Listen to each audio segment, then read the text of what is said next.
Good morning.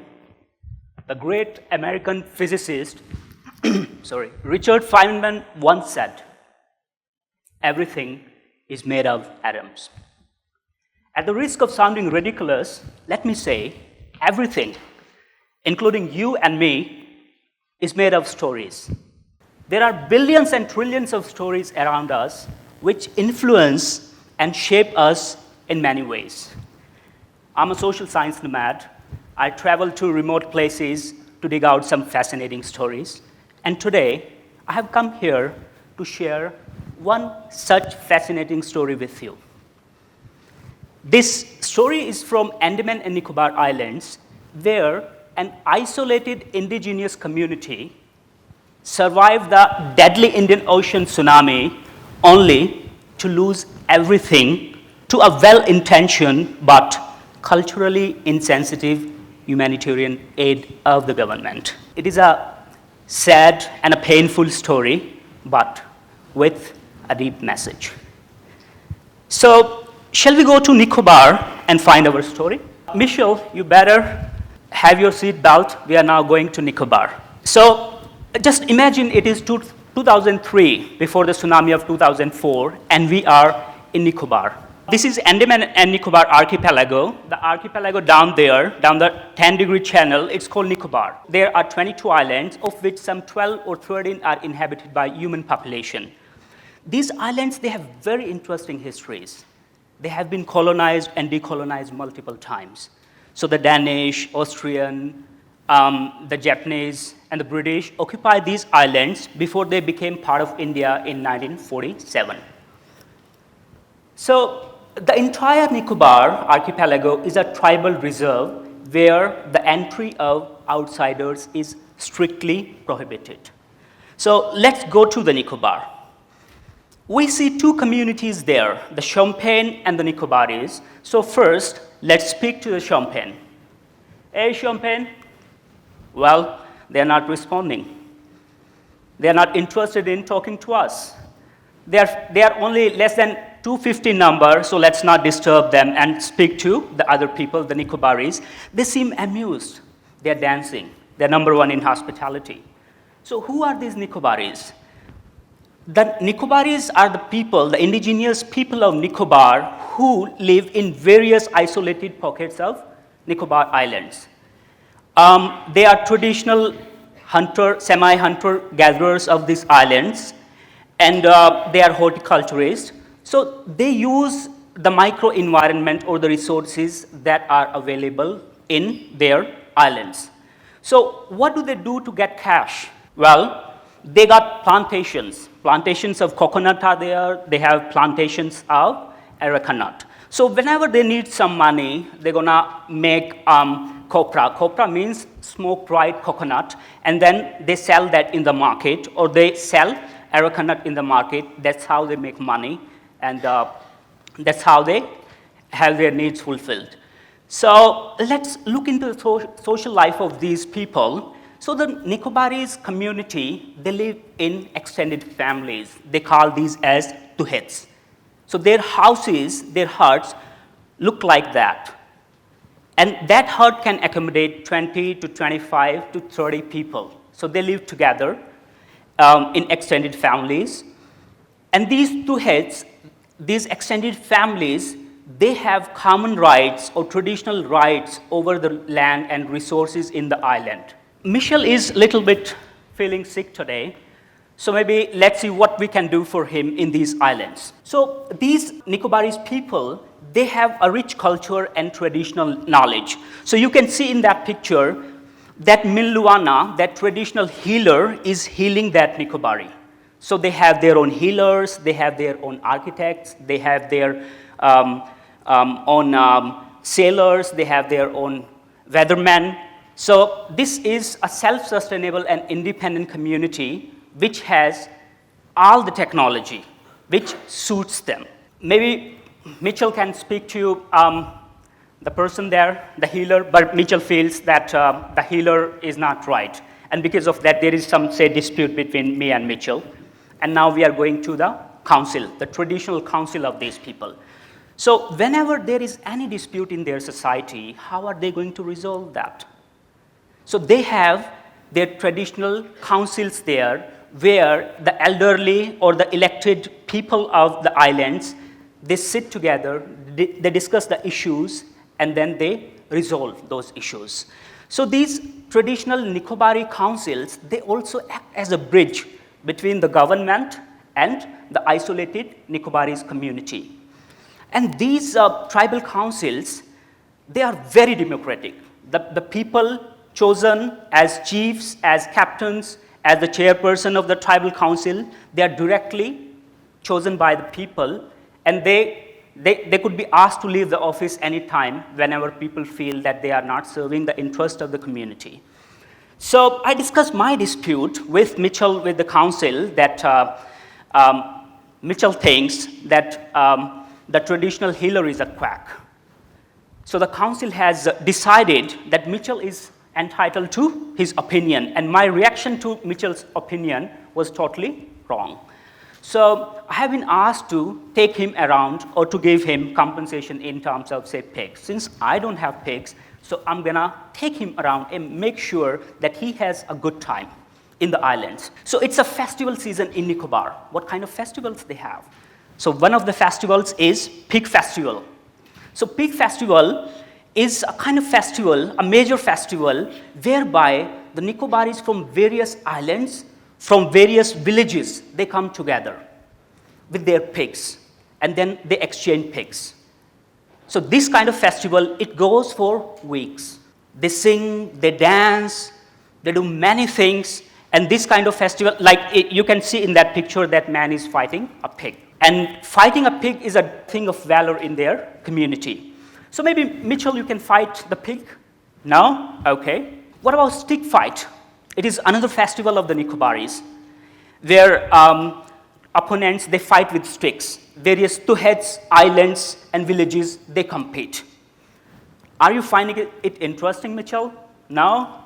Okay, he's a difficult man. What about canoe race? Canoe race is the canoes that you see there, they are made by the Nicobarees. They are handmade. So they dig out the big logs of wood, and they make these kind of canoes. And during this festival of canoe race, they compete. Various villages, various two-heads, and various islands, they compete. And when technology was not so developed in Nicobar, so Nicobarees used to have these canoes, or maybe of slightly bigger size, to travel from one island to another island. So this is how they used to communicate, how they used to transport their goods, or how they used to visit the indigents of other islands. So Mitchell is not clearly happy with me. I know what he wants. He wants beer. So maybe we'll find him some beer in Nicobar. Nicobar, the entire Nicobar, the tribal reserve, is IMFL free zone, so there is no alcohol there. But they have their own intoxicant. They call it toddy. It is made of the sap of coconut. It is totally organic, and I could clearly see Mitchell is very happy now. So this is the society that Nicobarees had before the tsunami of 2004. She is Fali. I met her last year when she came to Mumbai for Mumbai Darshan. And let's ask Fali her opinion about Nicobar, how she compares Nicobar with Mumbai. So, hi Fali.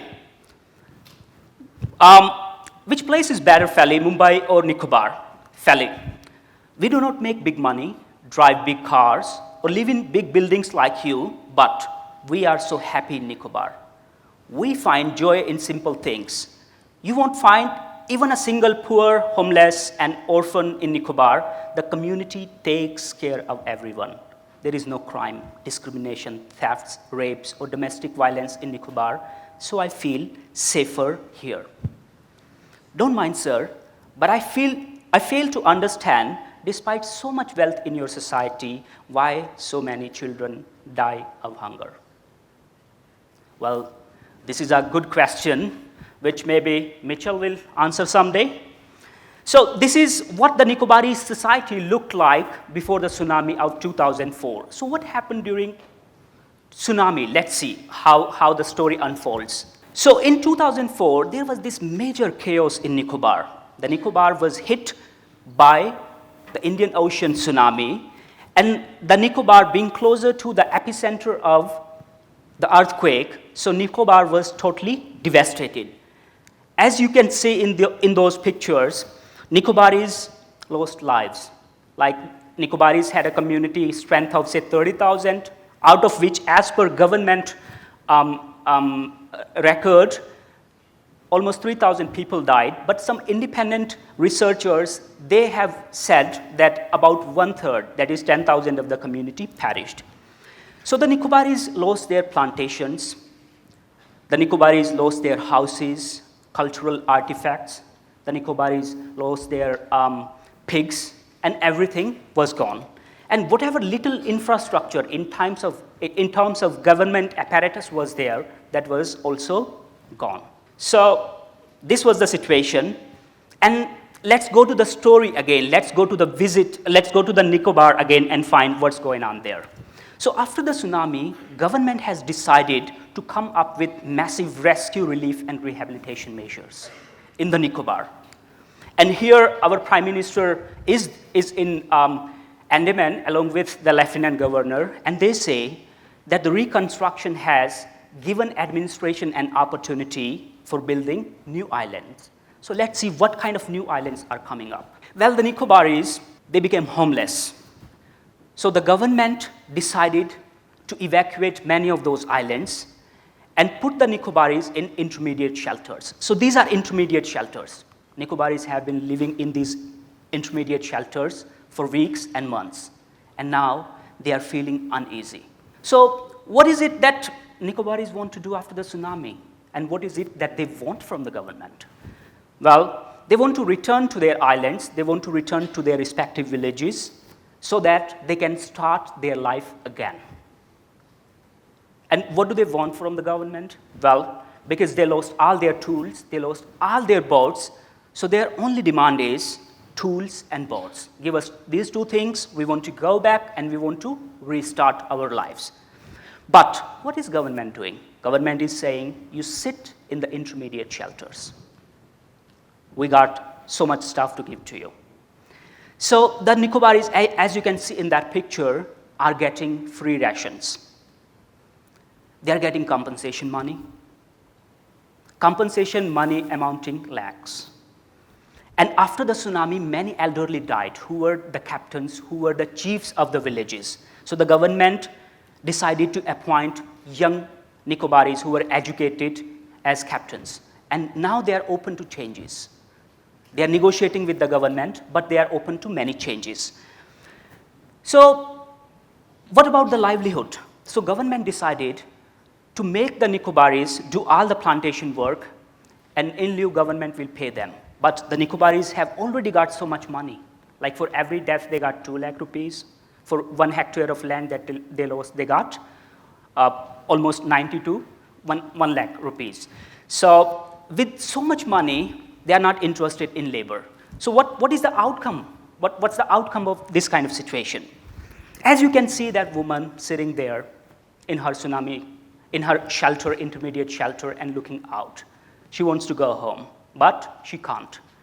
Because if she goes home, she's thinking she might miss out on some welfare thing that she would be getting if she stays here. So there is chaos. There is a lot of confusion. And with so much money that came to the Nicobarese, what are they doing? Money had not much use in their society, so now they are spending. They are spending recklessly. And that money is being cornered by the non-tribal people who are living in those islands. And many of the Nicobarese, they are just sitting, becoming sedentary, no livelihood engagement, and they have become alcoholics. And whatever goods that they purchased, as you see in that picture, one Omni car is dumped in the backyard. Those are just dumped. Then the government decided finally, in a phased manner, that the Nicobarese should be given permanent houses. So what kind of permanent houses they got? So these are the houses you can see. Nicobarese used to live in bigger huts, in long houses, but they were given houses as shown in that picture. So their two heads, for instance, 5 brothers living together, they were split into 5 households, and each household got one shelter like that. That is called a tsunami shelter. So the design of these shelters is not friendly to the culture of the Nicobarese or to the ecosystem. So the kind of material they have used, irons, they have used prefabricated material, they have imported material from mainland India, which is not locally available. So this is the kind of material they have used. And which is not culturally suitable, which is not also suitable in terms of if we look at the cost-benefit analysis we do, because we are paying so much on transportation. So now Nicobarese are relocated away from coastal areas. They are away. Their livelihood is also hampered in a way. Now their families are totally split into individual, and now they can't pursue the labor-intensive livelihood that they used to. So towards the end, government came up with an idea of implementing Manrega there by giving them wage labor, but the Nicobarese are not used to that kind of wage labor, so they said they wouldn't be doing that. And during this phase of reconstruction, many laborers were brought from outside who have encroached upon the land of Nicobarese. As you can see in that picture, one tribal man is telling his son, someday son, none of this will be yours. So that land is also gone. So here is Fally again. Let's talk to her. Let's get her opinion about how Nicobar looks now. So Fally, how is the Nicobar? Fally, that Nicobar now exists only in our memories.